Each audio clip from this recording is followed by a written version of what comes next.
interesting. So when we talk about class clown, right? I think we have one of the biggest class clowns like in this particular section right here. And I think everybody's trying to point at the person. So Jason, How are you holding up, brother? how are you holding up being the emotional energy for so much that's around you? I'm not doing well, y'all. I'm not doing well.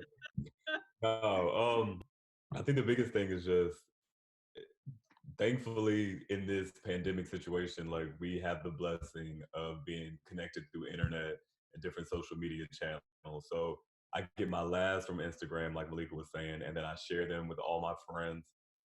My sleep pattern is completely messed up because, I've been talking to my LA friends that will, keep me up till 1, and then I'm talking to the DC friends back, at 7 to 8 a.m. So just trying to keep the best relationships and the closest relationships you have with your friends alive and as normal as possible has helped. But running these streets, being social, I definitely miss it. I pour a little out for the homie. I've let all my friends know, whenever I get out of this solitary confinement, you can catch me at your nearest brunch spot and somebody gonna have to drag me out. But you just do what you can to stay upbeat and have a good time. Because let me ask this. So am I the only one? I realized this the other day. I've been okay the last 2 weeks, but then I began to realize like I don't have any free will. My free will has been stifled. My choice for social engagements have been taken away from me. And that is something for me to process and deal with every day. Am I the only one that's responding to that? Is anybody else?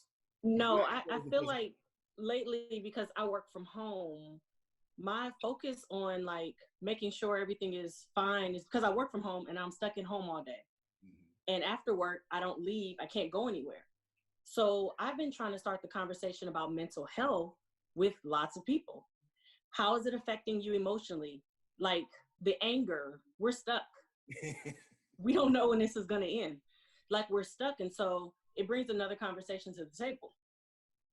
Kind of Kendra, Karina, and who else works primarily? Mary.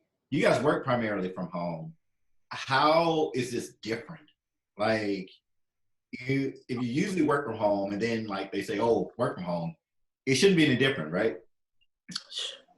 So you would think it's not different, but it's different. And our whole company, everybody's working from home now. And so they want to video chat.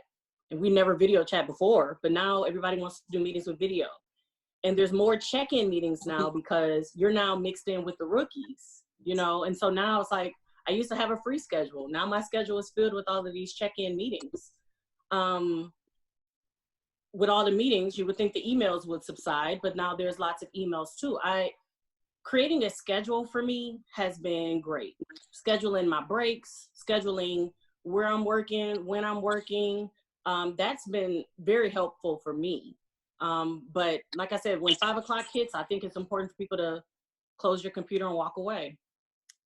Because you can burn out from working from home and being stuck in the house thinking that you're just being productive. You can burn out. Kendra? Yeah, so similarly, I don't necessarily primarily work from home, but I have the option to. I have a very flexible job. And so with me being the type of person I am, you all know I'm a people person. Like I really thrive off of being around people. And so my typical schedule is I'll go in the office Monday, Tuesday, Thursday, Friday, and I'll work from home on Wednesday. Before all of this, that Wednesday was actually needed for me because it does kind of put that break in the week, and it puts that, it just allows me time to kind of focus and not be interrupted, or, I can get a lot more things done. But on the flip side, I still need that people interaction. So I had, kind of had the best of both worlds. So the difference is now that, although I always had the option to work from home, and now that it's mandated, it definitely feels different. Because I don't have an option to go into the office if I want to. I have to be here. And to what Karina said, you have to, at some point, say, you know what, I'm stopping at 5, or I'm stopping at 5:30, and that's it. Even if I'm not done, because you can find yourself working all the way up to 9 o'clock at night if you let yourself. And then wake up in the morning and do it all over again. Oh, and don't mind the fact that, you have a kid, and you have a husband, and you have, have people that, depend on you, just as a mother and a wife. So you can't do that, you know? And so it's actually been really tough. You know, it's cause it's like, kind of to what Dee was saying, is like, it's been taken away from us. That freedom has kind of been taken away from us, and we don't have a choice. And so you just have to figure out, how do you do it differently, or how do you put those boundaries or parameters around, okay, like I said, I'm stopping at 5 and that's it. You know, if it's not done, it'll get done at 8 a.m, you know? And so, you know, that's my perspective. Was this necessary or was this premature? Can I answer that? Can I start? Please let me start. Tag me in. Tag me in. As a public health professional, yes, it's important that we start, right? And I think we had to take it seriously, particularly because, like, when we look at influenza, we know that there's a pattern with influenza that we can manage with our current health system, right? Because there's a certain number of cases that we get that really won't, like, overtake the entire healthcare system. This is a novel virus, a new virus that we don't know how it's going to react. We don't know how it's going to react to seasons or, you know, different temperatures or other environments. You know, case in point, when this first came out, I have been on a bullhorn since December and January of this year, like literally telling my family, my friends, like, you guys need to take this seriously. And predominantly in the African-American community, everybody was saying, well, you know what, like, African-Americans are immune to the virus. Like, the only people being affected are those older white people that are in nursing homes. And we were literally, especially in my home state, Louisiana, we're going to Mardi Gras, we're going to festivals, we're throwing crawfish balls. And now when you look at the news, we are disproportionately affected. Like Louisiana, as an example, we make up 30% African-American citizens in the state. And yet when it comes to deaths, we are 70%.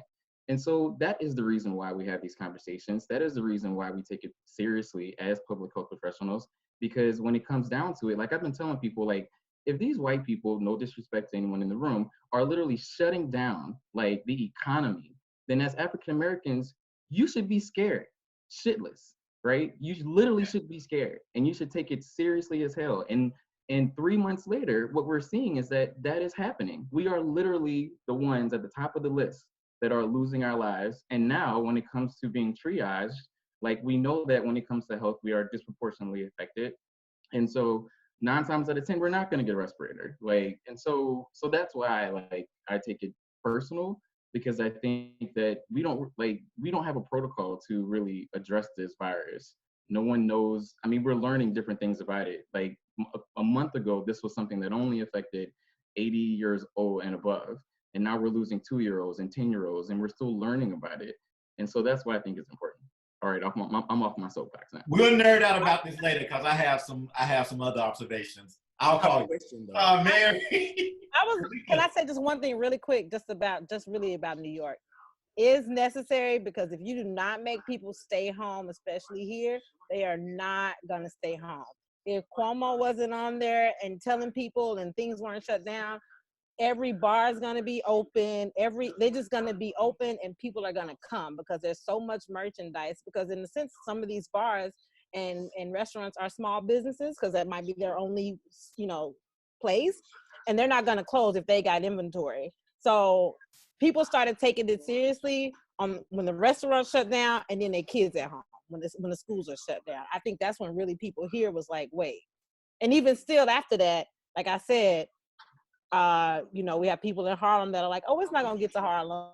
Oh, it's fine. It's not for us. Like Brandon was saying. So I think if that wasn't the case, then it wouldn't be taken as seriously, and it could just be continuously, you know, worse than what it is as far as the numbers are concerned. Just to say, I also agree that it was necessary for us to stop, just because, especially when I think about South Africa, and I keep going back to that just because that's kind of where I'm really just trying to deal with stuff now. But like, think about the population and the disparity of, you know, social economics and all of that. And before, you know, it was the white man's virus because of where we were getting data from, right? We're looking at Europe, we're looking at Italy. We're not looking at places that have a Black population. We're not looking at the fact that we all have all these existing cases and stuff like that. So I just got horrified when I was thinking about, okay, what happens if it goes to South Africa and it gets into the location, right? Which is like Soweto, Alex, you know, these townships, and they're all living in shacks, right? And there's 5 of them in a house, and they don't have water to properly wash their hands. You know, they're using outhouses. And I was just thinking like, oh my God, if it gets there, we already know they're not going to get health care, right? Because we're always the last ones to get anything, especially when it's going to come to like a mass death situation. Because if it gets in Soweto, I mean, people are going to be dying. I mean, there's like there's more people in all of Soweto than there are like in Arkansas, all Arkansas. And it's a tiny space. So it's just, that's why I just saw it as necessary, because I was like, okay, it's going to start affecting people in ways, you know, to where we're not going to be able to recoup, especially as Black and brown people. And it's always being at the bottom of the totem pole. Like, I mean, I hate to always make it about race or whatever, but all of this ties back into systemic racism. It ties, you know, back into all of it. And that's why I feel like it's so disproportionate. I'm glad that some people are starting to finally sit down. Like, we're all from Little Rock. Y'all saw what we, and when I say we, I mean Black folks, were doing in Little Rock last Sunday, having a Sunday, the parade. people having a caravan, fighting, acting a fool in the middle of the street. Like, why? I mean, so. Okay, well, I think it was absolutely necessary. I'm pretty sure that I had the virus early on, but I was told if I had not traveled to China or Korea or Japan, probably, can't remember, I couldn't be tested. And now I can't be tested because I don't have symptoms. So I have to wait until they do the antibody test. So I think, like you were saying earlier, Brian, we've never seen this. It's acting really, really strangely, and people are dying.